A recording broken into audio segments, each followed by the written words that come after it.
On August 4th, massive explosions occurred at a port warehouse in Beirut, Lebanon. The incident left at least 154 people dead, more than 5,000 injured, and 250,000 homeless. To worsen the situation, Lebanon was already in a terrible economic crisis. The Beirut port was a critical link for the country's chain of supplies. They stored many of their supplies there, such as medicine, wheat, and fuel, and now it's all gone. 85% of the country's grain was destroyed. Although the exact cause of the incident has not yet been determined, Lebanese officials believe that the explosion was caused by 2,750 tons of ammonium nitrate, a common chemical used in homemade bombs. It was brought by a Russian-owned ship that had been abandoned and stored in a warehouse without any safety measures. But recently, a fire was sparked and ignited the chemicals, which ultimately led to the incident.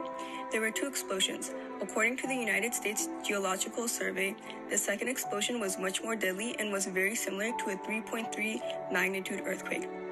There are also reports that the explosion could be felt in Cyprus, which is more than 100 miles away from Beirut. But even before the explosions rocked Lebanon's capital that Tuesday, the country was already in crisis with its economy on the verge of collapse.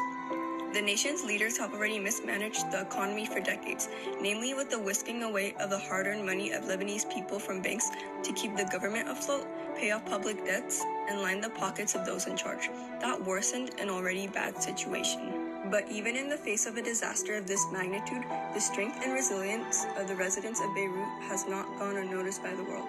In the aftermath of the explosions, President Hassan Diab declared that the government would support those that were displaced and the expenses of treatment for the injured. Additionally, organizations and volunteers have stepped up to help victims of the incident. Many organizations are offering equipment and food to people while also opening their homes for free to those that got displaced. The Lebanese Red Cross has dispatched every available ambulance from North Lebanon, Bekaa, and South Lebanon to help patients, and civilians are working together to clean up the debris on the streets and inside homes. Additionally, they are also receiving help from people all over the world. By donating to organizations like the Lebanese Red Cross and Food Bank, Impact Lebanon, as well as Embrace Lebanon, even people overseas can support victims of the explosions.